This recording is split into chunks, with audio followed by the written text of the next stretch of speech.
بسم اللہ الرحمن الرحیم۔ غسل کا تیمم وضو کے لیے کافی ہے یا نہیں؟ اگر کسی جنوبی شخص کے پاس صرف وضو کے باقدر پانی ہو یا کسی اور عذر مثلا بیماری وغیرہ کی وجہ سے اس کے لیے تیمم جائز ہو جائے تو دونوں صورتوں میں غسل کی نیت سے جو تیمم کیا جائے گا وہ وضو کے لیے بھی کافی ہو جائے گا۔ جو پانی موجود ہے اس سے وضو کرنا ضروری نہیں ہے۔ ہاں، اگر اس کے بعد کوئی حدث اصغر چھوٹی ناپاکی پیش آ جائے تو اب وضو کرنا ہوگا، چونکہ وہ وضو کے بقدر پانی پر قادر ہے۔ قیدی کے لیے تیمم کا حکم۔ جیل کا قیدی اگر پانی کے حصول پر قادر نہ ہو تو اس کے لیے حکم یہ ہے کہ فی الحال تیمم کر کے نماز پڑھ لے اور رہائی کے بعد وضو کر کے تمام نمازوں کو دہرائے۔ یہی حکم اس شخص کے لیے بھی ہے جو اتفاقاً کسی کمرہ وغیرہ میں بند ہو جائے۔ کن نمازوں کے لیے تیمم کی خصوصی اجازت ہے؟ ہر اس نماز کے لیے جس کے فوت ہو جانے پر قضا نہ ہو، جیسے نماز جنازہ اور عیدین، اور وضو میں مشغول ہونے کی وجہ سے اس کے بالکل چھوٹ جانے کا خوف ہو تو جلدی سے تیمم کر کے ایسی نمازیں پڑھ سکتے ہیں۔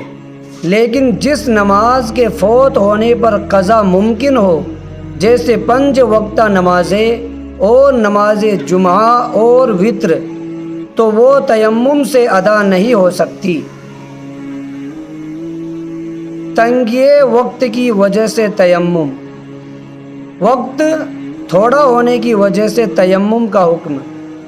اگر 5 وقتہ نماز اتنی مؤخر کر دی جائے کہ وضو کر کے نماز پڑھنے میں وقت نکل جانے کا اندیشہ ہو، اور اتنا وقت ہے کہ تیمم کر کے فوراً نماز ادا کرے، تو امام ظفر رحمۃ اللہ علیہ کے نزدیک اس وقت تیمم کر کے نماز پڑھ لے، پھر بعد میں وضو کر کے نماز قضا کرے۔ احتیاطاً اسی پر فتویٰ ہے۔ فاقد الطہورین کا حکم۔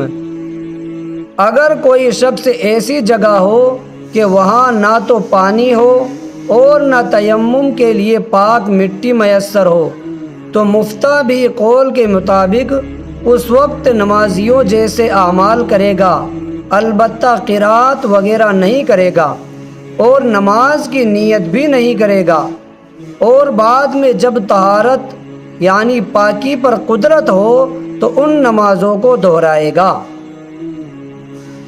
ہوائی جہاز کے مسافر کا حکم۔ ہوائی جہاز کے سفر کے دوران اگر پانی کا نظم ہو، جیسا کہ اکثر جہازوں میں ہوتا ہے، تو وضو کر کے ہی نماز پڑھنی ہوگی، اگرچہ ضرورتاً اعضائے وضو کو ایک مرتبہ ہی دھویا جائے۔